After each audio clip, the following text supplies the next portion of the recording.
Oi, gente, bom dia. Meu nome é Gustavo Moreira, eu sou aqui da CFA Society Brasil. Eu organizo aqui junto com o Everton, junto com o staff aqui da CFA Society Brasil, o CFA Research Challenge. É um prazer estar aqui com vocês. Eu sempre gosto de deixar aqui o KVA avisar que a gente está gravando aqui a apresentação, tá? E a apresentação vai ser disponibilizada para vocês, participantes do Challenge. Uma outra mensagem que eu tenho é o seguinte: lembra de se inscrever no Challenge, tá? É importante que vocês se inscrevam aí nos próximos dias para garantir a participação, para garantir o acesso ao terminal de notícias que a gente vai disponibilizar gratuitamente para vocês e para poder participar das sessões de treinamentos que a gente vai anunciar também para vocês, tá? Daqui a pouquinho eu vou passar a palavra aqui para o Gelson Fagundes, o gerente de RI da Vibra. Faço aqui, agradeço publicamente ao tempo do Joelson, que é super ocupado e parou aqui um sábado para ajudar a gente, para ajudar vocês. A equipe dele também, que vai estar assessorando aí a responder as perguntas que vocês vão mandar por escrito. Tá? Então, Joelson, muito obrigado. Equipe da Vibra, também agradeço demais. Lembro a vocês que vocês não podem entrar em contato com a Vibra, tá? Vocês podem e devem acessar o site deles, buscar notícias do valor, isto é, Bloomberg, o que for, sobre a Vibra, mas vocês não podem entrar em contato diretamente com a equipe da Vibra, tá? O único contato que vocês vão ter vai ser agora, tá? Onde o Joelson vai falar da empresa, da estratégia.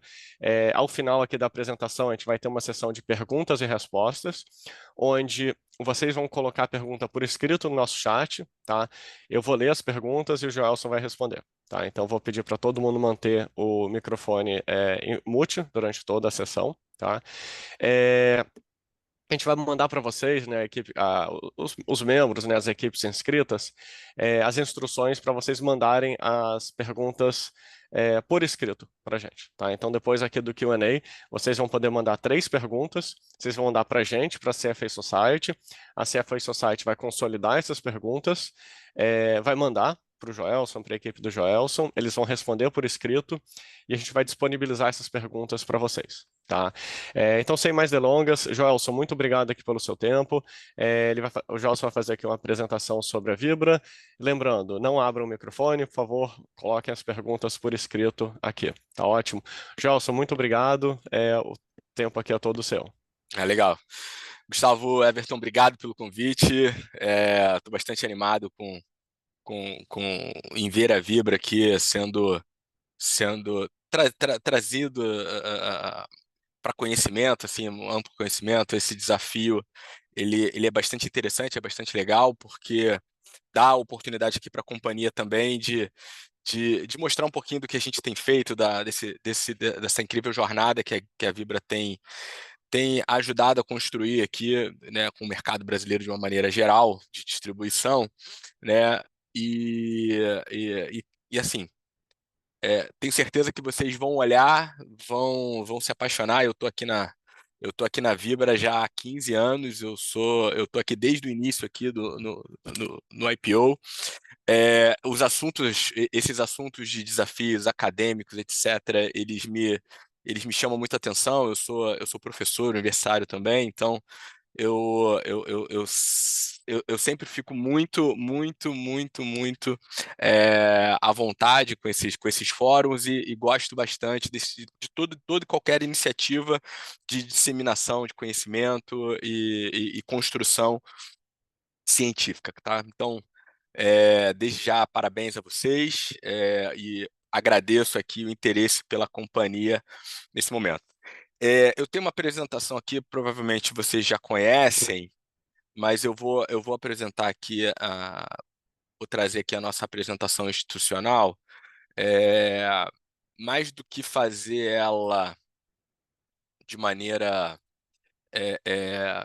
full, eu quero trazer highlights que eu acho que podem agregar e ajudar no entendimento sobre a companhia, sobre a história recente da companhia, porque vocês vão perceber que não necessariamente olhar para o passado vai ser a melhor maneira de enxergar a Vibra, porque a gente tem uma história recente, bastante importante, que tem de fato assim, mudado a questão. Assim, só para trazer um pouquinho disso aqui e fazer esse link com o que eu estou tentando apresentar aqui para vocês, que eu estou buscando apresentar aqui para vocês, é o seguinte: a Vibra, ela é uma empresa nova, né? Uma empresa que tem, vamos lá, 4 anos, digamos assim, mas na verdade ele é uma empresa bastante antiga, uma empresa de 50 anos. Então, ela é nova porque a gente parte de um momento onde a gente muda de uma empresa estatal, né, para uma empresa privada e mais do que uma empresa privada, uma true corporation, né, que de fato traz um novo mindset, traz novos desafios, é uma visão diferente, é uma nova visão de enxergar tanto a empresa, o negócio, o setor, né, e isso é muito importante, né? Então, assim, aqui nesse fluxo aqui, a gente mostra mais ou menos um pouquinho de quando isso aconteceu, né? A gente, lá em 2017, a gente começa a nossa entrada no mercado de capitais, né? Com a saída, com a venda do primeiro pedaço por parte da Petrobras, né? O grupo no qual a gente pertencia. Em 2019, a Petrobras faz uma nova venda, faz uma venda de de mais um pedaço, e aí nesse momento, a gente vira a chave, a gente passa a ser uma empresa privatizada, né? E aí começa o nosso turnaround, né? E muito objetivamente, naquele primeiro momento, o nosso foco ele era, olha, eu sou uma empresa estatal, eu tinha outros objetivos empresariais, e agora, como empresa privada, eu preciso direcionar um ponto específico, né? E aqui naquele primeiro momento ali, vamos fazer essa empresa rodar, é, e, e, e, e ter mais rentabilidade e fechar o gap com relação aos principais peers do mercado aqui, de distribuição principalmente, né? Então a gente faz essa primeira virada de chave ali, assim, início de 2020, né? A gente encara uma pandemia no meio desse turnaround, mas isso não tirou sobremaneira aqui assim, eu acho que só aumentou o desafio da companhia do que precisava buscar de fechamento de gap, que precisava buscar em relação de rentabilidade, que precisava buscar em relação aos seus competidores, né? A gente, num período de 2000, que compreende 2020 até 2000, ali final de 2021, um período aproximadamente de 2 anos, a gente faz um trabalho excepcional em termos de gestão de custos na companhia, SG&A, custos de uma maneira geral. A gente, a gente vira a chave, a gente muda o jogo, a gente fecha o gap de rentabilidade com os players do mercado, né? Isso, a gente acreditava que naquele momento a gente tinha um gap aproximadamente de R$ 40 por metro cúbico, e é assim que a gente enxerga, é assim que a gente se mede nesse setor, R$ 40 por metro cúbico de margem EBITDA, tá? Então é assim que é uma das métricas importantes para esse setor. E a gente acreditava que naquele momento a gente teria o nosso gap ele estaria dividido mais ou menos entre R$ 20 em termos de SG&A e R$ 20 em termos de lucro bruto de uma maneira objetiva. Só que quando a gente vai entrando, a gente vai tirando ali, a gente vai colhendo ali as low-hanging fruits, esse gap de R$ 40 que tinha, a gente tira ele inteiro só com a parte de SG&A, alguma gestão ali dentro do CPV ainda, na parte de logística, na parte de suprimento, e, e aí a gente tem o próximo esforço, que é o esforço de olhar para o top line, fazer um revenue management, isso é um capítulo um pouco mais à frente, mas nesse período aqui, em 2021, a gente faz o segundo follow-on da companhia, a Petrobras sai 100% da empresa, a gente tem hoje 100% de free float, a gente tem alguns acionistas que ancoram, né, que são relevantes na companhia, aproximadamente quatro acionistas, são os acionistas mais representantes da companhia. E aí a gente faz o lançamento da nossa nova marca, a marca Vibra. Vibra Energia, né? É a maneira que a gente se identifica, faz uma marcação importante em relação à cultura da companhia e, e a maneira que a gente se enxerga de uma maneira corporativa. A nossa rede de postos, ela continua sob a marca Petrobras, né? Os nossos postos são postos Petrobras. Nós temos um contrato de uso de marca ativo com a Petrobras. Então a gente representa, né, via rede de postos Petrobras, tá? E aí, a gente ali no final ainda de 2021, a gente com um novo planejamento estratégico, olhando a transição energética, a gente começa a falar assim, olha, eu sei que tem uma transição energética acontecendo no mundo. Não sabemos exatamente, acredito que o mundo ainda não saiba exatamente como ela vai ser, a intensidade, a velocidade, a gente tem mais ou menos uma direção.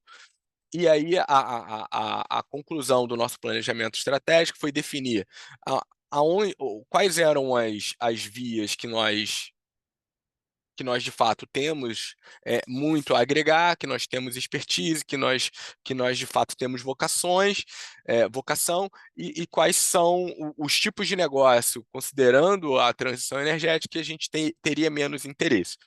E assim a gente caminhou. Então a gente olha para dentro da companhia, e aqui eu vou falar aqui de grandes números da companhia, onde a gente tem no nosso core business é, o nosso motor 1, digamos assim, é, uma geração de caixa absurda, e a gente olha para a questão da transição energética como opcionalidades, oportunidades de crescimento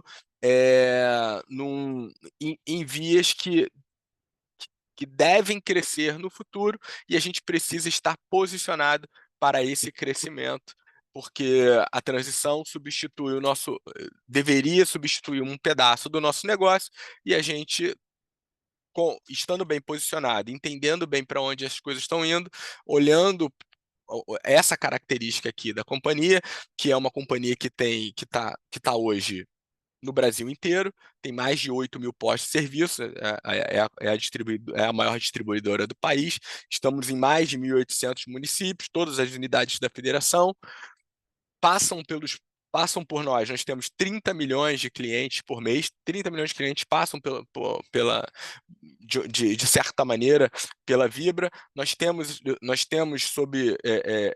relacionamento com 80 das 100 maiores empresas do Brasil. Aproximadamente 35% do combustível usado pelas empresas no Brasil, eles pertencem, ou seja, passam pela Vibra, né, são vendidos, são comercializados pela Vibra, né? Quando a gente olha para o mercado de aviação, a gente tem mais de 60%, 6 em cada 10 voos comerciais, eles são voos abastecidos pela Vibra, e quando a gente olha para a transição energética, nós investimos vamos colocar até hoje, nós investimos cerca de 4 bi de real. Né? Só para vocês terem uma ideia do tamanho da nossa operação, né? Os nossos caminhões eles rodam o equivalente a 822 voltas na Terra todos os meses. Né? Isso é uma operação complexa, complexa, bastante intensa, para trazer uma característica muito importante da companhia, que é a sua característica logística, né, de infraestrutura.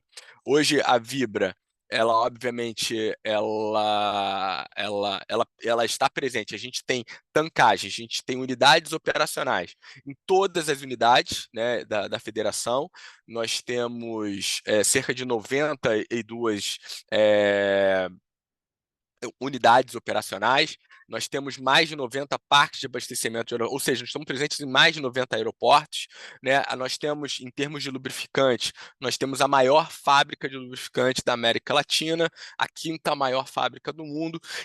Entregamos, né, há 2 semanas atrás, nós fizemos a inauguração da nossa fábrica, digamos assim, a gente fez um revamp da nossa fábrica, a gente modernizou, a gente aumentou a capacidade instalada, né, e a gente acabou de entregar esse investimento. Então, a fábrica de lubrificantes da Vibra, ela consegue hoje criar, atender, né, desenvolver uma série de produtos mais sofisticados, produtos que têm maior valor agregado, e a gente atende, e a gente está pronto para atender o Brasil inteiro. Eu vou falar um pouco mais especificamente de lubrificante, mas acho que o lubrificante é uma via importante de crescimento da companhia. E só para vocês terem uma ideia, a gente o Lubrax, né, que é a nossa marca de lubrificante, e essa marca é da Vibra, tá? Ele é top of mind nos 6 últimos anos, né? Então tem um potencial de crescimento bastante importante aqui nessa direção. Só para vocês, esse slide aqui é só para vocês entenderem aonde a gente está localizado, qual é a nossa parte do setor de combustíveis, né? A gente não é gerador, a gente não gera a molécula, a gente distribui, a gente pega a molécula, a gente recebe a molécula da refinaria e de importadores, né, e dos produtores de biocombustíveis. Essa molécula ela vem para a nossa base de distribuição.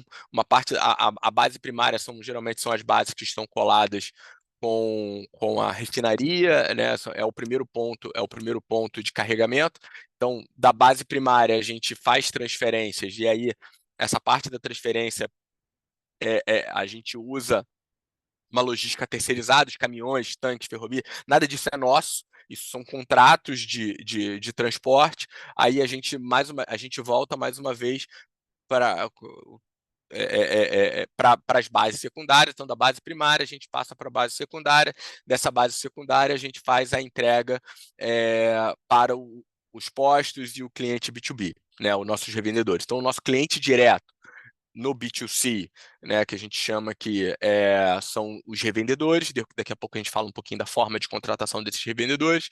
E no B2B são as indústrias, são as empresas, são os clientes diretos B2B. Tá? Então, com isso aqui, a gente consegue ter uma ideia geral de como funciona o setor de distribuição, e aqui é só para a gente conseguir enxergar o que é uma base. São 2 bases, uma em Campinas e outra em São Paulo. Então, a gente tem esses tanques, e aí os caminhões eles entram, eles param aqui nessas baias de abastecimento, a gente abre a porta em cima, despeja o produto e eles saem para as entregas ou para o segundo ponto ou para a transferência dos combustíveis nas bases secundárias, ou então sai direto. Né? Nós fizemos agora recentemente um investimento importante em 2 bases, ampliamos 2 bases, base de Santarém, base de Belém, porque a gente olha o agro ainda como um grande corredor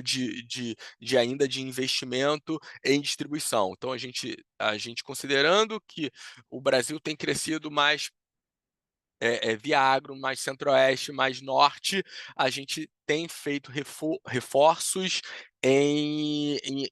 reforços em tancagens, em ampliações, em operações logísticas, para que a gente consiga atender. Uma coisa importante ainda aqui, que eu acho que é muito importante ressaltar, essa infraestrutura, essa capacidade logística hoje que a Vibra possui, ela é absolutamente irreplicável. Né? Porque se você olhar um investimento marginal que precisaria ser feito por algum novo entrante nesse mercado, dificilmente ele se pagaria com a rentabilidade hoje percebida pelo mercado nesse negócio.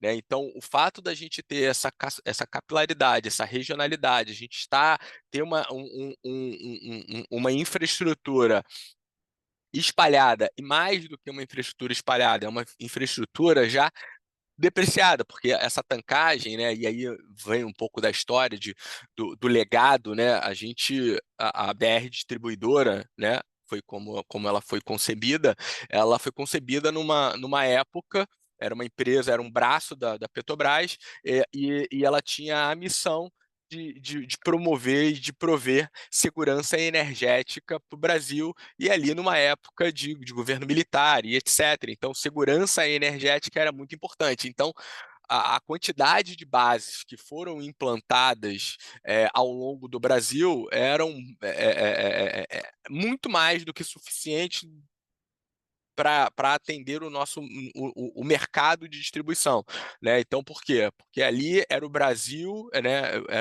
Era o governo se fazendo presente e preocupado com a segurança energética. Então, por isso eu estou em mais de 90 aeroportos, por isso que eu estou em mais de 92, eu tenho mais de 92 unidades operacionais de logística, e essa infraestrutura ela é absolutamente irreplicável.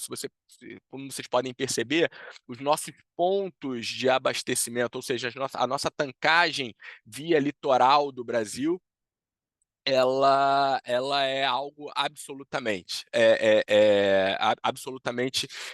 importante, porque e aí vai mais um elemento importante considerando o nosso setor, né? Quando a gente pensa em diesel, o Brasil ele é short de diesel, né? Então cerca de 25%, né, em média, 25% do diesel consumido no Brasil ele vem de origem importada, porque a Petrobras ela consegue suprir uma parte da demanda, ou seja, 75% do mercado, 25% ele tem, em média, tá, gente? Obviamente que vai depender dos fluxos. Então, ter uma estrutura, uma infraestrutura logística em portos, em litoral, é absolutamente um diferencial competitivo importante para o nosso setor. Tá aqui um pouquinho dos números de aviação. Nós temos cerca de 60% dos aeroportos, temos mais de 90 aeroportos, estamos presentes em mais de 90 aeroportos, fazemos abastecimento de mais de 2.000 aeronaves por dia. Obviamente a gente tem os nossos avanços, né? A gente teve o primeiro caminhão elétrico lá na cidade de Manaus. Mas mais importante do que isso, a gente é líder no segmento comercial, a gente é líder no segmento aviação executiva, né? E que são segmentos absolutamente importantes para o nosso Brasil, que tem margens, obviamente que a margem em termos de aviação ela é algo importante para o nosso setor, mas bastante sensível, né? Porque cerca de entre 40% a 60%, vai depender também do período, dos custos das companhias aéreas é combustível, né? Então, obviamente que isso aqui é sempre bastante negociado, é bastante ponderado quando a gente pensa em termos de rentabilidade no setor de aviação. Isso aqui é mais ou menos como é que funciona aqui, tá? Então, o aeroporto de Congonhas e Guarulhos, né? Alguns aeroportos eles são abastecidos assim debaixo da asa, só que vem um caminhão de abastecimento com tanque, etc. E em outros aeroportos que são abastecidos, são dois aeroportos só que são abastecidos diretamente da refinaria, né? Tem uma um duto que liga a refinaria ao aeroporto, ao aeroporto de Guarulhos, em São Paulo, e outro aeroporto Galeão aqui no Rio de Janeiro. Eles são ligados direto na refinaria, e aí quando entra esse combustível no aeroporto, a gente usa essas unidades de abastecimento que ligam no pipe que passa ali debaixo da pista, e aí a gente liga e a gente usa esse caminhão de abastecimento aqui, que é uma unidade operacional que a gente usa debaixo do avião e faz o abastecimento da aeronave. Isso aqui é só para vocês entenderem um pouquinho de como funciona. Isso aqui, mudando aqui um pouquinho, mas ainda sobre abastecimento, só que agora a gente está falando de lubrificação, né? O Lubrax é a nossa marca de lubrificante, né? Uma das nossas avenidas de crescimento uma das mais importantes que a gente tem hoje na companhia, né? A gente tem a maior planta da América Latina, essa capacidade de 300 milhões, ela já foi ampliada, agora a nossa nova capacidade, ela é de 500 milhões ela é de 500 milhões de litros, né, por ano. É, a gente investiu mais de 60%, então a gente ampliou a nossa capacidade agora em mais de 66%. A gente é líder de líder de mercado, né? A gente tem um market share de 16,6%. Isso foi aferido lá na conta lá do primeiro trimestre de 24. A gente tem mais de 120 mil pontos de vendas ao longo do Brasil. A gente faz exportação para Argentina, Paraguai, Uruguai, Chile, Bolívia e Colômbia. E é uma das principais oportunidades de crescimento da companhia aqui. Isso aqui é um pouquinho da nossa fábrica, ela fica colada ali, ela fica aqui em Duque de Caxias, para quem é do Rio de Janeiro e conhece, ela fica ali do lado da refinaria da Petrobras, da Reduc, do lado da nossa base de abastecimento, a Baduc, e aí a gente tem ali a nossa fábrica de lubrificante também, que a gente faz essa operação, hoje uma operação moderna, automatizada, uma capacidade incrível. Aqui um pouco dos grandes números da companhia, que tem representado, assim, a gente tem batido recorde de EBITDA ano após ano. Hoje a gente já foi lá ali em 2019, a gente era uma empresa de cerca de 3 bilhões de EBITDA. Hoje a gente já é uma empresa de mais de 6 bilhões de EBITDA, tá? A gente aferiu uma margem média reais por metro cúbico de 169 no ano de 2023. A gente é uma empresa geradora de caixa, na essência, porque é um EBITDA. A gente tem bastante, a gente tem uma rentabilidade bastante importante, com CAPEX bastante reduzido, até porque a nossa infraestrutura logística, como eu falei, ela já foi feita, ela já foi posta, baixa depreciação, bastante conversão do nosso EBITDA em caixa. Uma empresa que está bastante desalavancada, cerca de uma vírgula uma vez, em termos de alavancagem. Esse aqui foi o nosso lucro líquido de 2023, e a gente tem sido uma empresa, a gente é uma empresa que se propôs a, no mínimo, 40%, a nossa política, 40% de dividendo em cima do lucro líquido. É isso que a gente pretende pagar ao longo do tempo. Isso aqui é um pouquinho do histórico de como a gente fez daquela questão do turnaround que eu estava mencionando logo no início. A gente sai em 2019 de R$ 78 por metro cúbico de margem EBITDA, a gente chega em 2023 alguma coisa perto de R$ 169 de margem EBITDA, reais por metro cúbico. Obviamente que isso passou aqui ao longo dos anos, a gente teve uma redução de volume ao longo desse período, e obviamente foi por uma estratégia da companhia. Isso aqui não foi alguma coisa inerte, não, isso aqui foi deliberado, foi uma estratégia da companhia de uma estratégia da companhia de fazer uma segmentação de cliente, é, de olhar retorno, de olhar rentabilidade, de olhar retorno sobre capital empregado. Então, a gente passou por isso e, obviamente, a gente mudou a cara de rentabilidade da companhia. Mas isso não quer dizer que a companhia ela pretende ficar desse tamanho, né? Acho que vocês provavelmente vocês vão ver aí nas pesquisas, etc. A crença de que o mercado de combustíveis no mundo ele não cresce, ela já foi derrubada, né? Você já consegue ver as majors aí do petróleo falando que combustível cresce bastante, até 2030 no mínimo. Então, é onde a gente acredita, e a gente acredita muito que a gente vai fazer essa nossa próxima etapa de crescimento. Agora, nos próximos anos, a gente acompanha esse crescimento da companhia, esse crescimento de combustíveis no mundo ao longo dos próximos anos, e a gente espera ver esse nosso volume crescendo ao longo do tempo, e mais do que o nosso volume crescendo, é a gente ganhando market share ao longo dos anos.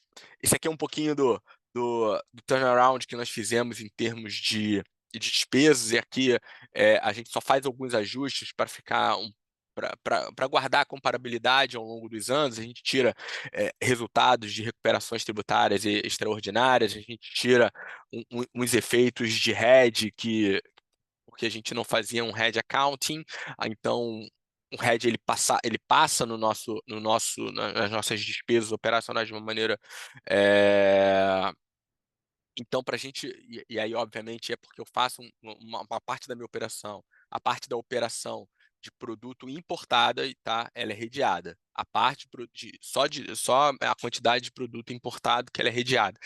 E aí a gente também tira a questão do CBIOS, que o programa de CBIOS, a gente vai falar um pouquinho mais à frente também.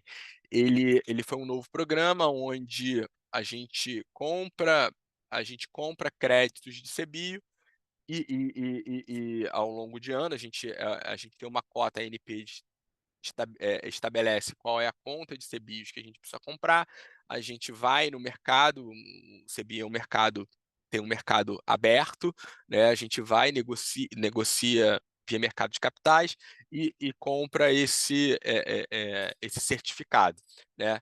A lógica do CBIO é que tudo que eu compro, eu repasso via preço, ele precisa ser um pass-through, eu compro o CBIO e acrescento no preço, né? Depois vocês vão, obviamente, vocês vão estudar um pouco sobre o programa Renova Bio. O programa Renova Bio, ele é um programa que incentiva, muito na linha, né, dessa mudança da matriz energética, que a gente vai falar um pouco mais à frente, ele incentiva biocombustível, e aí, obviamente, né, esse incentivo de biocombustível, ele passa por deixar o produto fóssil um pouco mais caro em detrimento do produto bio, né? Então, a lógica aqui, por isso que a gente tira esse efeito aqui, porque ele é um pass-through, ele está tá na minha despesa, mas ele tá também na minha receita, né? Então, a melhor maneira de olhar isso é fazer um encontro de contas da despesa com lucro bruto, tá? Então, só para tentar clarear aí um pouquinho da pesquisa de vocês que vão fazer um pouco à frente. Isso aqui são os números aqui históricos da companhia. É, nos últimos anos, isso aqui é um pouco do perfil da companhia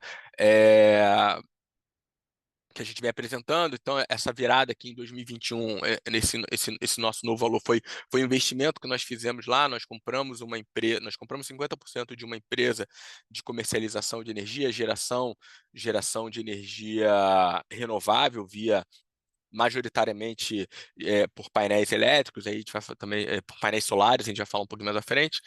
E aí, aqui em 2021, a gente tem esse aumento aqui no nosso, em termos de dívida, mas como eu falei, como eu falei, né, a empresa é uma geradora de caixa efetiva, né? Então, essa nossa alavancagem ela sobe no primeiro momento e depois a gente desalavanca com o resultado, com o EBITDA aparecendo e etc.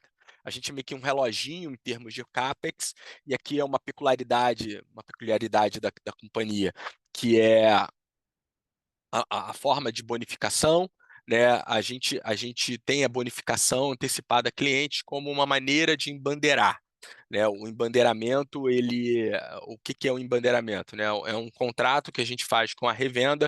A gente não pode operar posto, tá? A legislação brasileira não permite que a distribuição opere o posto. Então, eu tenho um contrato com o revendedor, né? Na ponta, o preço é livre, é o revendedor que forma preço. A gente faz o preço para o revendedor e ele coloca o preço na bomba que ele entende achar melhor. Né? O nosso trabalho na ponta é um trabalho de consultivo, um trabalho de mostrar a proposta de valor, de conhecer os melhores revendedores, de entender quais são as melhores esquinas, e é assim que a gente tem estar nos melhores pontos nas estradas, e é assim que a gente se posiciona. Então, a maneira que a gente que esse mercado dá, que esse mercado ele garante o seu volume na ponta é através de contratos de embandeiramento. Então, o revendedor, para usar a marca, estar debaixo da bandeira Petrobras, ele faz um contrato com a gente. Esse contrato, na média, ele é de 4, 5 anos. A gente dá um pagamento para ele por ele ter esse contrato conosco, né? E esse pagamento, uma parte ele pode ser antecipado e uma outra parte ele é por performance. Então, o que eu estou querendo dizer com isso? Então, digamos que essa minha bonificação, né, seja por performance, seja antecipada, ela é praticamente 50-50. Ela tem migrado, né, ela tem sido menos antecipada nesse momento e a gente está buscando fazer um mais performance, vai ser uma questão de mercado, etc. O histórico era mais antecipado e menos postecipado, e a gente tem migrado assim, para ficar um 50-50, tá? Essa bonificação, ela é um valor, ela é um valor estabelecido ali. Basicamente, a gente olha qual é o potencial de volume de cada posto, entende qual é a margem que a gente vai ter naquele posto, e a gente faz e a gente calcula ali uns centavos por litro naquele contrato. Então, isso pode ser 5, 6, em geral de 5 a 7 centavos por litro, considerando o potencial de cada posto. Um posto, na média, ele tem 250 metros cúbicos de volume, então dá para vocês terem uma noção de quanto isso representa em termos de bonificação. Essa bonificação antecipada, né, no caso da bonificação antecipada, a gente coloca aqui na nossa linha de CAPEX, mas é um CAPEX related, tá? A gente faz a antecipação, isso entra no nosso intangível, essa amortização ela é redutora de receita, conforme o CPC de receita ele trata claramente. Então, essa amortização a amortização dessa bonificação vai na receita, a postecipada não, a postecipada imagina um rebate, né? Então chega um determinado momento que o cara cumpre determinada cota de volume e de tempo no contrato, a gente vai lá e faz a bonificação dele. Por isso que ela não entra aqui. A outra parte, a parte amarela aqui é o nosso CAPEX tradicional, nosso CAPEX que a gente chama de CAPEX de manutenção.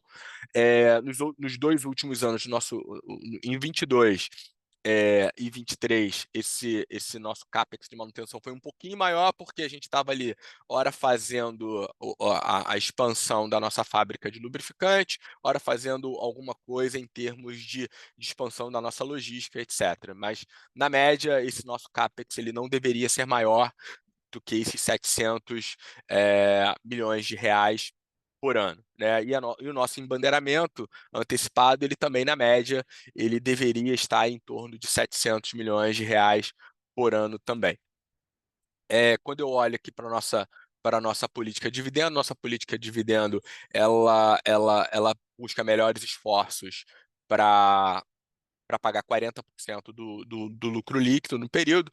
No ano passado, a gente teve uma recuperação tributária extraordinária, né? E uma parte dessa recuperação tributária ela não seria caixa em 2024, ela é caixa em mais do que um período, e aí por isso a gente fez uma distribuição um pouco menor do que 40%, mas é só uma função de caixa, né? A gente pagou no ano passado o segundo maior dividendo da nossa série histórica aqui dos últimos 5 anos, né, perdendo apenas lá para 2020, tá? Então a Vibra é sim uma empresa de crescimento que tem bastante distribuição, né? É difícil a gente conseguir olhar uma empresa de value growth, mas a Vibra ela é esta empresa, né? Então a gente tem crescimento e tem dividendo também, né? Então, falando em crescimento, a gente não tem dúvida que o nosso crescimento nos próximos anos, como a gente falou lá no nosso Investor Day, aliás, sugiro fortemente pegar a apresentação do nosso Investor Day, está mostrando a nossa estratégia, está disponível no site de RI, tá? Tanto a apresentação quanto o vídeo, né? Ele está gravado no nosso site de RI. Né? Então, os nossos postos, eles são o nosso core business, que é aqui, quando eu falo core business, estou falando de revenda, B2B, aviação, lubrificante, lojas de conveniência. Então, esse é o core business da distribuição. Esse core business é onde a gente espera que venha a maior parte do crescimento. Além disso, a gente considera isso aqui como uma possibilidade, uma verdade que deve acontecer no mundo, e aí o ponto é calibrar aqui efetivamente quando que isso deve acontecer, por isso os movimentos não bruscos, né? Então a gente sabe da importância do petróleo, a gente sabe que essa importância deveria cair, né? Pelo menos ou estabilizar em determinado ano. No caso brasileiro, a gente acredita muito que é o biocombustível que deve fazer essa deve assumir uma parte importante da matriz energética no Brasil, aliado com gás que provavelmente, em que pese ainda tem origem fóssil, tem menos o poder, né, o poder de geração de carbono é um pouco menor, é, obviamente você tem um pré-sal, tem uma abundância de gás, isso aí vocês vão ver nas pesquisas, etc. Então, a gente sabe que a matriz energética brasileira e a conseguinte mudança, né, transformação, transição energética, ela vai passar muito ainda por um combustível de transição que a gente acredita que é o gás, mas a gente tem uma matriz, o Brasil tem uma matriz bastante limpa, a gente tem uma geração hidroelétrica bastante importante, tem a matriz renovável, a matriz renovável com solar e eólica entrando muito forte no país, né? Então a gente já tem uma matriz energética muito, muito limpa em comparação ao resto do mundo, né? E aí por isso a gente acredita que o gás é uma vertical importante, né? O biocombustível também, uma fonte de energia solar e eólica, biomassa e de biocombustível de biogás também deveria ser, e a gente acredita bastante nessa expansão. Nós fizemos lá em 2021, como eu falei, a gente fez a aquisição de 50% da Comerc, inclusive a gente encerrou essa aquisição agora, em cerca de um mês atrás, a gente comprou os outros 50% dessa companhia, estamos aqui nas condições precedentes ao closing da operação, mas a gente acaba de adquirir uma empresa de comercialização de energia e geração de energia bastante importante, né? A Comerc, ela tem uma característica bastante especial, que ela tem uma matriz, né, de geração baseada em plantas solares, né? Ela está assim, em termos de geração, são dois segmentos, é a geração centralizada e a geração distribuída. A geração centralizada ela é formada por usinas muito grandes, né, que estão atendendo a alguns players objetivamente, são contratos firmados, PPAs fixos, né, indexados a IPCA. Então, é um fluxo de EBITDA, é um fluxo constante, né? À medida que ela gera energia, ela reconhece resultado. É tão simples quanto isso, porque a energia ela já está. Ela é cerca de 90% contratada. Tá? Então, e contratos de longo prazo, estamos falando de contratos acima de 18 anos, com PPAs reconhecidos. Essas usinas, estou falando do segmento de GC por enquanto, essas usinas elas estão majoritariamente localizadas no Sudeste, portanto, mais perto do ponto de carga. Hoje em dia para quem vai começar a ler aí, tem sido falado muito no caso de energia renovável, plantas solares e eólicas, na questão do curtailment ou do constrain off. A Comerc ela tem esse diferencial porque ela está muito menos sujeita a isso, né? O curtailment que a gente tem observado ao longo desse último período, né? Ele está em torno de 5%, não deveria ser muito mais do que isso. Por quê? Porque ela está mais próxima do ponto de carga, ela não tem risco horário, ela não ela tem muito menos riscos de subsistema, porque ela está bastante localizada dentro todos o contratante e as usinas elas estão no mesmo subsistema. Então, é uma geração com muita qualidade que foi entregue. Só para vocês terem noção, aqui a gente fez um investimento de cerca de 9 bilhões de reais. A Comerc fez um investimento de 9 bilhões de reais em 2 anos, né, em cerca de 2, 3 anos. E saiu de uma geração de poucos megawatts para uma operação, para uma geração que hoje ela já é de 2 gigas, gigawatts pico de geração. Majoritariamente solar, né, alguma coisa perto de quase 1,6 em solar, o restante é eólica, né? O outro segmento e a participação eólica é uma participação na Casa dos Ventos, onde a gente tem 20% da Casa dos Ventos. Tá? Então, é a parte não consolidada da Comerc em termos de geração. Quando você olha para a geração distribuída, você está falando de, de um, de um negócio que é baseado, que é geração distribuída compartilhada, ou seja, forma o condomínio, a gente traz pessoas consumidores para esse condomínio e eles passam a ser dono de um pedaço dessa geração, portanto, compensam sua geração. Aqui, o modelo de negócio do GC é um modelo de negócio de fixação de PPA. No modelo de negócio de GD, é um modelo de negócio onde a gente aplica um desconto na conta da unidade consumidora, ou seja, na conta do cliente. Então, a gente oferece um desconto na conta de luz, ele assina um contrato com a empresa e a companhia ela gere essa diferença aqui. Né? Uma parte é custo, outra parte é a rentabilidade do negócio de uma maneira mais efetiva. A gente tem outras verticais aqui, né? A gente fez uma parceria com a Copersucar, que a gente construiu ali uma joint venture com a Copersucar, que a gente chamou de Evolu, é uma trading de etanol, né? A lógica aqui dessa trading é comprar, a gente compra toda a produção da Copersucar e mais no mercado. Todo short disso é feito pela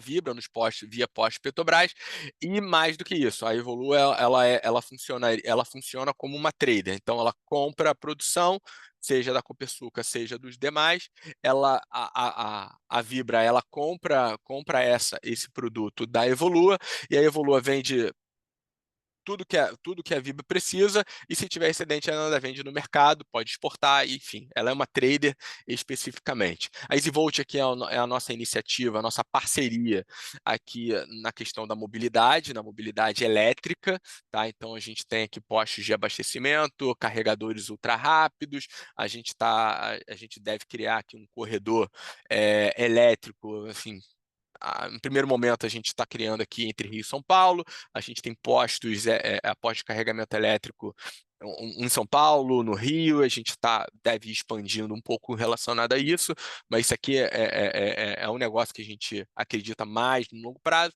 e a gente tem aqui também, a gente fez a aquisição de um pedaço da ZEG Biogás, onde a gente provavelmente vai consolidar no futuro, e aqui a ZEG ela é uma empresa que tem uma tecnologia proprietária de produção de biogás, seja a partir de vinhaça, seja a partir de aterro do gás gerado pelo aterro sanitário. A gente transforma isso em biometano. Biometano a gente entrega, seja caminhão, seja colocando em determinado grid, se for o caso. Tá? É... Por fim, mas não menos importante, nós somos uma empresa reconhecida em termos de ESG, temos nos posicionado em relação ao escopo 1, escopo 2, temos nossos planos em relação ao escopo 3. Fizemos o lançamento do CFD, tá lá no nosso site também. Nós temos uma causa social bastante importante, que é proteger as crianças, né, contra a exploração sexual, principalmente que acontece em rodovias, em postos de serviços de uma maneira geral. Então, essa é a nossa campanha, a campanha que a gente abraçou com intensidade, então buscamos engajar a sociedade, né? E a gente tem, e aí que falar do nosso conselho de administração é algo que nos enche bastante de orgulho. Nós temos um conselho bastante experiente, são 7 membros no nosso conselho. Ele é composto de executivos renomados do mercado, de complementaridade de currículos, né? Hoje o nosso chairman é um Sérgio Real, que dispensa a apresentação. Nós temos no nosso conselho CEOs e ex-CEOs de grandes companhias brasileiras, né? Então, E há dentro desse nosso conselho, né, dentro do nosso conselho, da nossa administração, uma característica bastante importante de equilíbrio, né, um conselho bastante financeiro, que cobra bastante do management, que busca resultado, que busca crescimento, que busca retorno, né, e que está olhando a empresa efetivamente para o longo prazo obviamente, para os próximos 10, 20, 30 anos, né.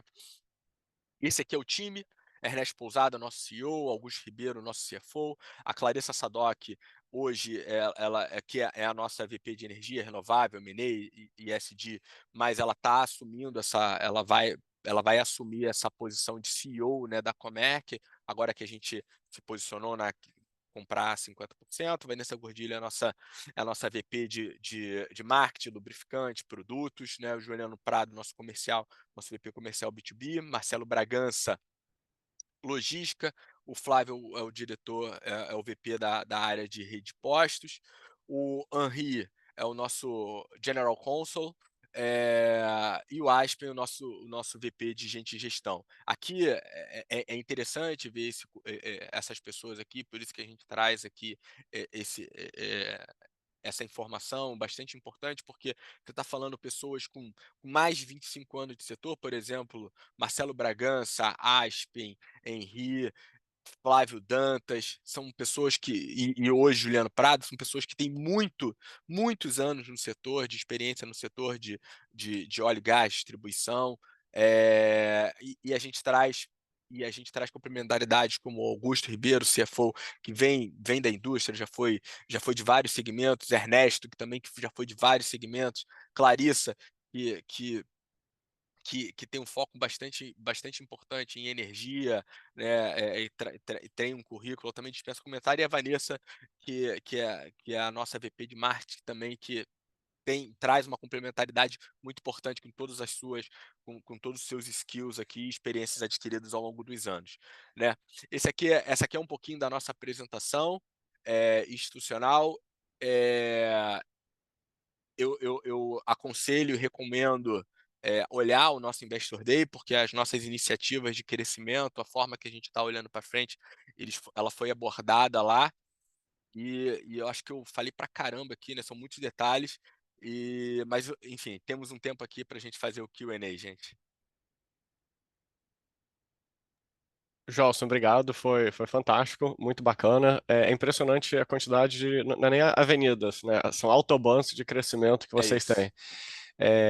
Assim, e isso é legal para eles, porque essa garotada tem que escrever sobre a empresa, então dá para cada um de vocês diferenciar, né, o relatório de vocês, fazendo bastante análise proprietária, que é uma análise exclusiva, porque assim, um parquinho, é um playground a Vibra, assim, quantidade de coisa que dá para falar, quantidade de temas para explorar, tanto oportunidades quanto riscos, é fantástico. E como que vocês estão se posicionando para isso, né? Como é que vocês estão antecipando já essa possível, provável mudança no ambiente de negócios que a gente está enxergando. Estou com uma pergunta aqui. A pergunta é com relação às margens do setor, tá? Uhum, Especificamente o guidance para EBITDA por metro cúbico. tá. Qual que é a expectativa da Vibra para os próximos 2 anos, dada a política do governo federal e estadual de buscar mais, de buscar arrecadar mais no setor de distribuição de combustíveis? Ah, legal. É, Essa Vai lá. pergunta, cara, quer continuar? O qual apresenta problemas com o fisco. Tá, legal. Essa pergunta é importante, que a gente começa a separar algumas coisas bastante relevantes, né? O primeiro ponto é a forma de tributação desse setor, né? Esse setor, ele tem uma maneira ele é um setor onde a tributação ela é concentrada, ou seja, para PIS/COFINS e para ICMS, a tributação ela é monofásica para diesel, gasolina, é, QAV, tá? No, no produtor e importador, tá? Isso quer dizer o quê? A empresa de distribuição ela compra o produto já embutido com toda a tributação da cadeia, seja gasolina e diesel. O produto que ainda não tem uma tributação monofásica 100% é o etanol, né? O etanol ele segue uma tributação um pouco diferente, e aí vamos falar do etanol hidratado, esse específico.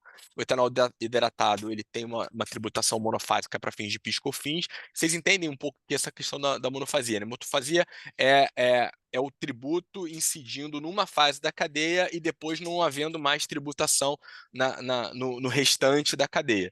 Então, você tem a tributação, no caso de diesel e gasolina, no produtor importador, depois o resto da cadeia não tributa mais, né? Então, toda a carga tributária está concentrada. Então, e aí, quando você fala assim, qual é o problema que você tem com o fisco de arrecadação, nessa ânsia arrecadatória e etc. Não tem, assim, o produto já é tributado lá na origem. Então depois eu só faço a minha margem aqui com base nesse CPV que já está incluído de tributo, tá? E aí a Vibra ela não dá um guidance de margem, tá? Mas agora para ajudar a entender, né? A gente nos últimos 4 trimestres, a Vibra ela tem feito margens recorrentemente acima de R$ 150 por metro cúbico. A gente olha para frente, a gente não espera essa margem abaixo desse patamar. Tá? Ela deve, a gente espera expandir margem, a gente espera ainda ter rentabilidade, mas quando você olha para frente, você deveria olhar que o setor ele deveria ainda ter uma expansão, ainda tem espaço para ter uma expansão em termos de margem real por metro cúbico. Né? A tributação, só voltar o tema da tributação, a tributação do etanol etanol hidratado. Etanol hidratado é o etanol que mistura, tá? Você tem 2 tipos de etanol: etanol anidro, que é o que compõe, que é o que mistura não, que é o que não mistura. O etanol anidro é o que mistura na gasolina. Você pega a gasolina A, coloca etanol anidro, ela vira gasolina C. Da mesma maneira, o diesel. Você pega o diesel, você inclui biodiesel e aí você tem o diesel que você vende nos postos. Então, o etanol hidratado é aquele etanol de abastecimento, é o etanol que vai direto para o posto, né? Esse etanol ele tem uma tributação na fase na usina e ele tem uma outra tributação na distribuição. Ele é monofásico na usina e ele é monofásico na distribuição para fins de PIS/COFINS. Para fins de CMS, ele é por substituição tributária. Mas, enfim, que a gente está buscando mudar essa forma de tributação. Mas quando a gente pensa em termos de margem e o quanto essa margem pode ser influenciada por questões fiscais, etc., eu vejo muito pouca influência relacionada a isso. Obviamente que pode ter alguma influência se o governo tira juros sobre capital próprio, se ele mantém, enfim, isso pode ter alguma influência, mas essa influência ela não vai ser em termos de margem, vai ser mais em termos de alíquota efetiva de imposto de renda, e aqui a gente está falando de lucro real. Legal, excelente, Elson. Eu estou com uma pergunta aqui, fala o seguinte, o grupo está preocupado quanto à renovação do contrato de licenciamento Perfeito. da marca junto à Petrobras, entendo que é 2029, né? Uhum. Se você puder falar um pouco desse contrato e o que aconteceria se não fosse renovado em termos de margem, CAPEX? Legal. A gente tem um contrato, né, a Petrobras, a gente assinou um contrato na época do segundo follow-on, a gente no primeiro follow-on, no IPO, depois no follow-on e no segundo follow-on. Esse nosso contrato ele vai até 2029, né? Esse contrato, a Petrobras enviou uma comunicação falando que não tem interesse nos termos atuais de manter, de seguir no contrato, mas o fato é que esse contrato prevê a utilização da bandeira da marca Petrobras até 2029, e a partir de 2029 a gente tem 6 anos para de branding. Ou seja, significa que a gente vai até 2035, pelo menos 35 ou 36, podendo utilizar, ainda utilizando a marca Petrobras, fazendo renovações para fazer a substituição, se for o caso, substituição da marca Petrobras pela marca que, enfim, que a gente assim definir. Mas como é que a gente enxerga isso? Qual é a nossa expectativa em termos de renovação, em termos de buscar de soluções para isso? Eh, Obviamente que o nosso ponto um aqui é buscar a renovação desse contrato, né. A Petrobras informou sobre: "Ah, eu não quero mais cancelar", mas obviamente que ainda provavelmente e ela falou nos termos atuais, então possivelmente deve ter algum espaço para a gente conversar sobre renovação. Uma vez que a gente avance no sentido de não ter renovação, a gente provavelmente vai desenvolver uma nova marca e a gente tem aqui um time absolutamente fantástico para fazer isso. Eh o fato é que vai ter investimento, né, obviamente que o investimento em trocas de imagens, etcétera, isso é o que provavelmente é a menor parte. O maior investimento é em termos de tirar, né, de trocar o atributo, de mostrar para o consumidor, que os atributos da marca A e agora estão na marca B, né, que estão sendo dirigidas, gerenciadas, coordenadas, controladas, que têm o mesmo rigor de qualidade, etcétera, de uma marca para outra. Obviamente que isso deve ter um investimento relacionado a isso. Agora, o mais importante do que isso é o fator tempo, que é o que a gente tem, né. Então hoje, que se a gente já sabe, se a gente parte do princípio que hoje, eu vou lá embandeirar um revendedor meu, ele não tem nenhuma preocupação em termos de utilização da marca pelos próximos 10 anos. Então, e o meu contrato dura em média de 4 anos, então eu não tenho nenhuma dificuldade de fazer embandeiramento, porque está claro para o mercado que ele está usando, que ele vai utilizar a marca por mais algum tempo. Agora, investimento, CapEx, a gente sabe que tem, provavelmente, se a gente precisar fazer pivotar e colocar uma nova marca, a gente vai ter algum gasto de CapEx, possivelmente alguns bilhões, mas assim, mais importante do que o investimento, do que o CapEx, o ativo mais importante aqui é o tempo. E a companhia tem tempo para fazer isso. Obviamente que a gente vai buscar, o plano ainda não está definido, a gente ainda está estruturando, está procurando as melhores maneiras de fazer isso, né? Acho que esses são os próximos passos da companhia, mas a questão marca é uma questão que não nos preocupa tanto assim, porque a gente sabe que isso vai ser direcionado, endereçado em momento oportuno. Excelente, obrigado. Eu estou com uma pergunta que está falando sobre a sua expansão internacional, né? Acho que muito no sentido que vocês aumentaram muito a sua capacidade fabril, né? Existe uma capacidade ociosa, aí com as minhas Uhum, palavras. uhum. Como é que vocês enxergam a expansão internacional da Vibra? Se você puder falar um pouco disso, inclusive tratando se ele vai ser mais regional, vamos chamar assim, América do Sul, ou se vai estar buscando locais um pouco mais distantes. Boa pergunta. E essa expansão, ela é exclusiva de lubrificante, tá? Então, a gente está aqui falando do lubrificante. Então, obviamente, a gente tem uma estratégia de expansão da nossa atuação para a América Latina. Tem muito ainda, assim, quando a gente olha para o Lubrax no Brasil, né, a gente é a marca top of mind nos últimos 6 anos, mas a gente não tem o maior market share no Brasil. Tá? Então, a nossa expansão e nosso crescimento ainda em termos de top line, ele vai ser no Brasil.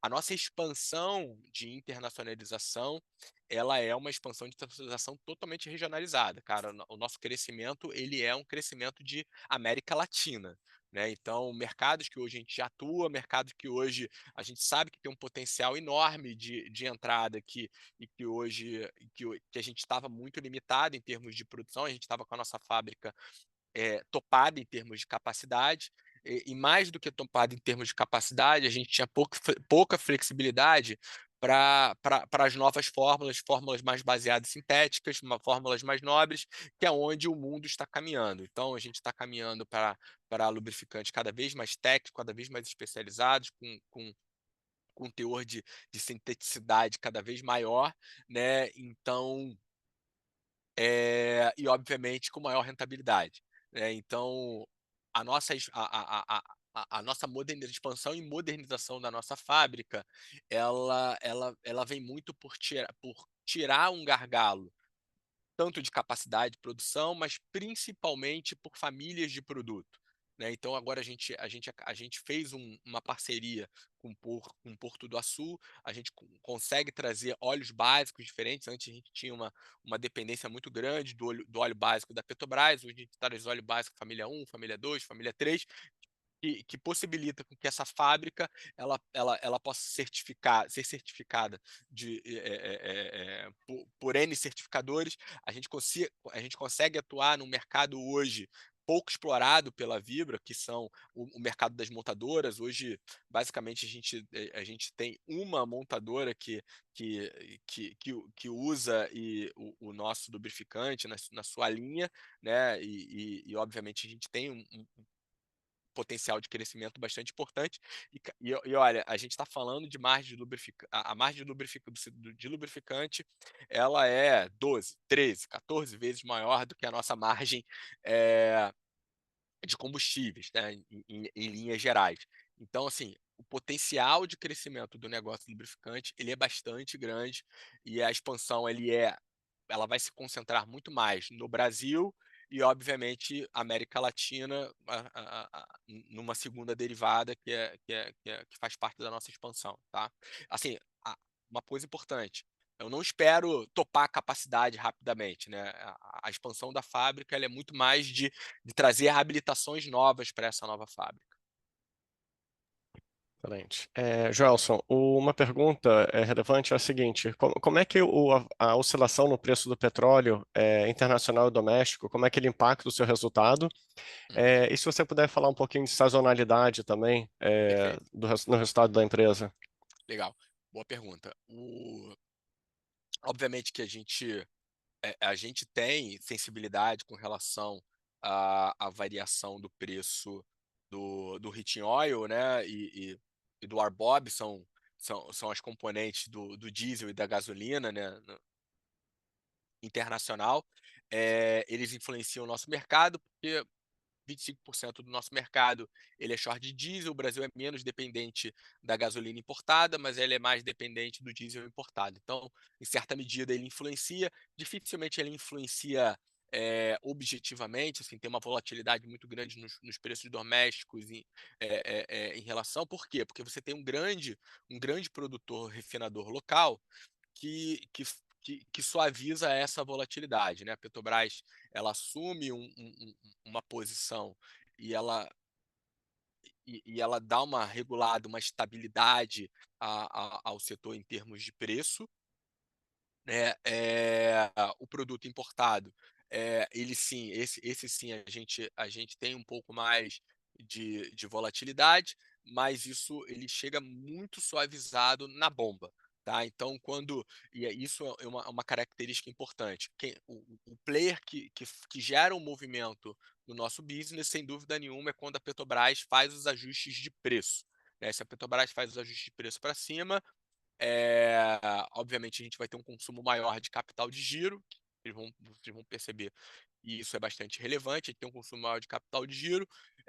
A seguinte também, a gente tem uma expansão de margem EBITDA, porque a forma de precificar é com base no custo de reposição. Então, sobe o preço da Petrobras, a gente passa a precificar em cima. Desce o preço Petrobras, a gente passa a precificar embaixo. Então, a gente tem no setor uma especificidade de ganho e perda de estoque, mas na verdade é essa influência de quando a Petrobras sobe de preço, quando a Petrobras desce de preço, e aí isso reflete nos nossos resultados. Mas tem que lembrar sempre que, tão importante quanto é o resultado em termos de EBITDA, em termos econômicos, mas tem o financeiro, que é quando o preço cai, eu tenho uma margem aparentemente pior contábil, mas em compensação eu gero muito mais caixa porque eu libero capital de giro, né? O contrário também é verdadeiro. Quando o preço sobe, eu tenho uma margem EBITDA maior, eu tenho um EBITDA maior, mas eu também consumo um capital de giro, possivelmente eu vou ter uma geração de caixa um pouco menor, né? Então, tem influência. Obviamente que tem sensibilidade de preço, tem elasticidade, é, obviamente que, considerando a renda, né, a elasticidade do preço aqui sem dúvida nenhuma, tem uma função importante aqui na renda per capita brasileira. Então, se o preço sobe muito, possivelmente o consumo deve reduzir. Obviamente, que tem um limite, tem uma resistência, mas preços mais baixos são melhores para o nosso mercado. Você potencializa você aumenta a demanda, tá? Então, acho que dá para endereçar por aí nesse caminho. Excelente, obrigado. Olhando aqui para o último TRI, tá? O Renan está perguntando aqui, o ganho de margem visto no último TRI foi de fato por conta de um diesel russo mais fraco, ou tem algum outro evento que seria recorrente que a gente pode esperar uma margem um pouco mais alta, olhando Legal. para frente? Eu não falei da questão da sazonalidade, isso é bastante importante, vou aproveitar essa pergunta para falar sobre isso. O setor ele tem uma sazonalidade clássica, tá? Primeiro, segundo, terceiro e quarto, tá? Então, o segundo melhor do que o primeiro, o terceiro melhor do que o segundo, o quarto melhor do que o terceiro. Isso é uma sazonalidade histórica, e por que isso? É muito uma função dos ciclos e safras de escoamento do Brasil, tá? Então, é, o segundo trimestre ele é melhor do que o primeiro, porque você tem algum escoamento ali de produto acontecendo ali entre março e mais em abril, chega em junho, e aí é mais de diesel, chega em junho, você tem um pouco mais de volume relacionado a ciclo Otto, né? Você tem mais volume ainda de etanol nesse período, mas assim a expansão de margem efetivamente no segundo trimestre em relação ao primeiro tem a função da sazonalidade que importa, mas tem também um pouco do que a gente tem feito dentro da companhia, né? Acho que a companhia ela tem estabelecido aqui muitas verticais de crescimento e de expansão de rentabilidade. A gente tem buscado se otimizar, tem buscado cada vez mais ter um suprimento mais competitivo, mais adequado. Precisa entender que nesse segmento, infraestrutura, capacidade de sourcing, capacidade de trading é chave, tá? Ter uma logística, ter uma capacidade, ter um transporte, ter acesso à molécula de maneira diferenciada faz diferença, é importante. Obviamente que a gente não tem diferença em termos de molécula com o principal supridor, né? Por regulação, a Petrobras ela precisa ofertar produto em igualdade de condição para todos os players. Senão, uma mexida da Petrobras, obviamente, destabilizaria o mercado, né? Então, a gente não tem a gente não tem diferencial em relação à Petrobras, mas a gente tem sim diferencial em relação à aquisição de molécula importada, tá? Então, o diesel russo, eu acho que hoje ele tem sido a principal origem de molécula importada do nosso país, né? Então, se você pensar na molécula importada, sem dúvida nenhuma, o perfil hoje deve ser alguma coisa perto de 90% de diesel russo, né? Ele tem estado com um desconto em relação ao diesel do Golfo, né? Tem diminuído cada vez mais esse desconto em relação ao diesel do Golfo, e aí por questões lá do russo, por disponibilidade de molécula e etc, etc. Mas o fato é que a gente não tem nenhuma, hoje a Vibra não tem nenhuma grande desvantagem em relação a qualquer importador. Pelo contrário, a gente tem vantagens em cima dos demais importadores, porque eu tenho maior capacidade logística, maior infraestrutura, maior poder de barganha, eu consigo trazer maiores cargas e, portanto, eu consigo negociar bem essas novas cargas. Quando você tem uma diferença muito grande do preço do diesel importado para o diesel local, para o bem, assim, importado muito mais barato que o diesel local. Obviamente que você vai ter uma pressão maior. Os demais importadores brasileiros eles vão começar a trazer mais produto importado. Quando o contrário também é verdadeiro. Quando você tem a Petrobras com preço abaixo do produto importado, a tendência é que esse produto importado suma, o mercado brasileiro fique exatamente do tamanho que ele precisa trazer, que precisa trazer de produto, e essa referência ela vai parar no preço bomba. Tá? Então, existe sim uma correlação entre molécula importada mais barata e participação de mercado, mas existe para os 2 lados, tá. Então, hoje a gente entende o atual refinador, né, a Petrobras ela tem se posicionado e ela tem falado publicamente que ela deveria ter um deveria ser o melhor preço, né, dentro do Brasil. A gente tem uma cota com a Petrobras bastante importante e a gente busca sempre estabelecer esse relacionamento para continuar mantendo a nossa participação junto à Petrobras em termos de aquisição de produto ali dentro do nosso suprimento, né? Então, há sim uma questão, uma correlação entre quantidade de produto importado, se ele está barato ou caro, com o que a gente consegue precificar. Mas se eu voltar lá no primeiro trimestre, a gente tinha uma quantidade de produto importado mais barato do que Petrobras ao longo do primeiro trimestre, e ainda assim a gente conseguiu uma rentabilidade bastante importante, conseguiu manter o nosso nível de rentabilidade, da mesma maneira aconteceu no segundo trimestre. Johnson, para a gente encerrar aqui, estou com uma última pergunta sobre a conversão de postos de gasolina bandeira branca, tá? Uhum. Quais são os principais fatores relevantes na hora dessa conversão e como é que você enxerga o avanço dessa avenida de crescimento em termos de geografia? Legal. Essa pergunta ela é bastante importante, e aí eu vou resgatar um ponto importante do nosso Investor Day, quando a gente fala do nosso crescimento na rede de postos, né? O nosso crescimento da rede de postos ele vai passar por três coisas principais, né? Apresentar uma proposta de valor para a nossa revenda que efetivamente seja muito relevante, né? Então a gente deixar claro qual é a proposta de valor, o que o revendedor ganha estando debaixo da bandeira, o que eu posso trazer para ele, o nosso pacote completo de BR Mania, Lubrax+, nossos produtos que são efetivamente diferenciados, nossa gasolina, nosso nosso jeito de fazer, o jeito de fazer vibra, né? É, além disso, né, tem e aí endereçando a pergunta de maneira bastante importante, tem o bandeira branca hoje, né? Então vamos falar um pouco de bandeira branca dentro desse mercado chamado bandeira branca ou sem bandeira, ele tem sido ao longo dos anos bastante influenciado por uma competição desleal, ou seja, uma competitividade artificial gerada por ilegalidade. A Vibra ela olhou isso. O setor ele tem se organizado em função em torno do Instituto do Combustível Legal.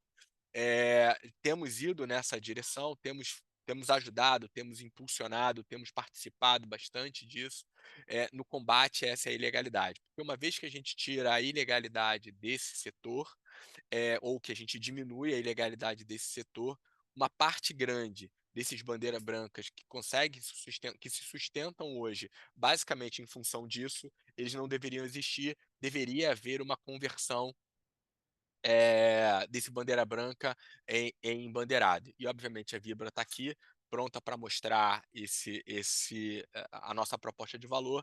E aí, uma vez que reduz essa ilegalidade, eu consigo mostrar uma proposta de valor efetiva para esse revendedor, e esse revendedor ele passa a considerar a Vibra. Uma parte importante do que a gente tem feito na nossa estratégia de rede de postos é focar menos quantidade de postos e mais em volume por posto, né? A gente tem buscado aumentar o nosso volume por posto, né? Obviamente que assim, eu não estou falando que a gente não vai crescer em postos, a gente vai crescer em postos, a gente espera crescer em postos, a gente espera converter novos postos.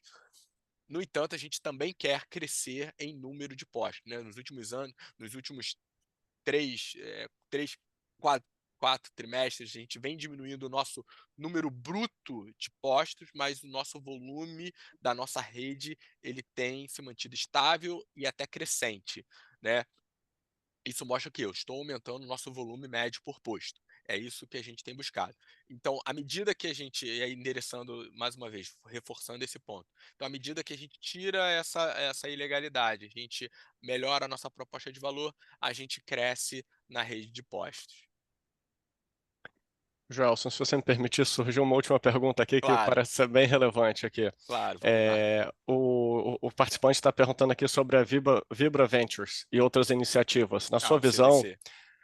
quais inovações tecnológicas têm o maior potencial para transformar o setor de distribuição de combustíveis e energia nos próximos anos?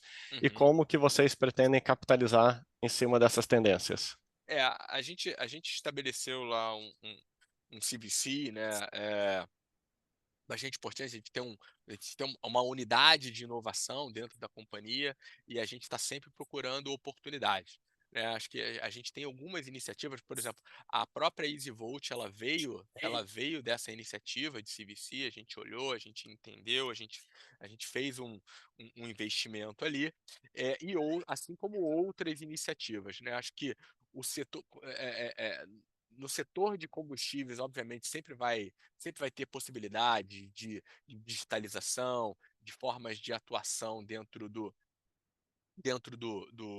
de setor de aviação comercial executiva, no setor de B2B, na forma de que a gente busca um cliente médio, então tem uma avenida de crescimento em termos da digitalização, por ali, mas a gente acredita também bastante na questão da descarbonização, né, e aí o nosso investimento na Comerc, né, onde a gente tem um centro de descarbonização e ali com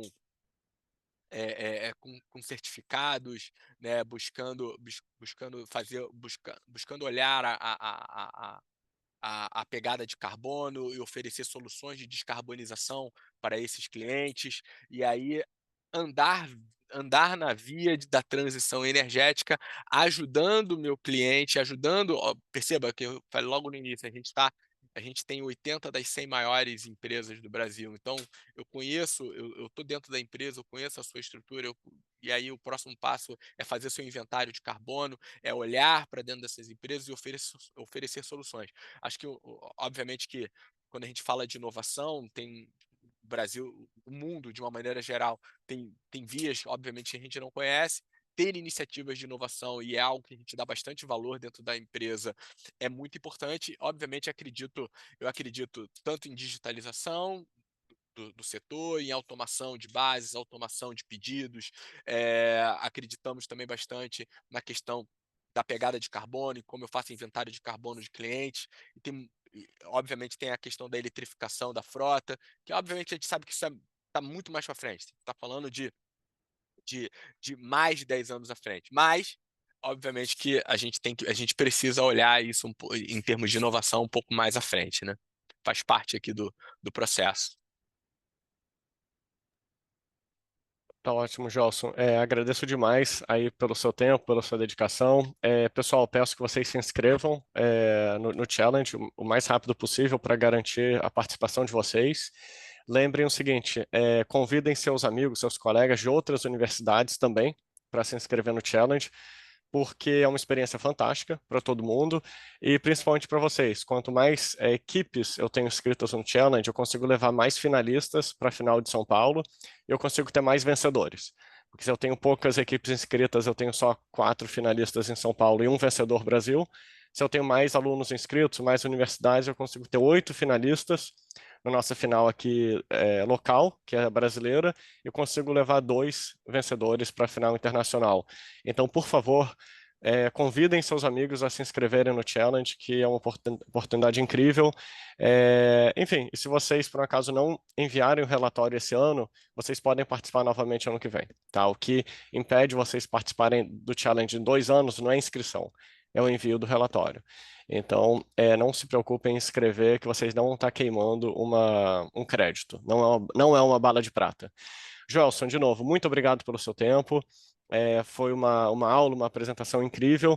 E logo, logo a gente vai mandar as informações aí para os alunos sobre como e aonde mandar as perguntas para a gente, por escrito, que a gente vai repassar aí para a sua equipe. Ah, legal, gente. Obrigado.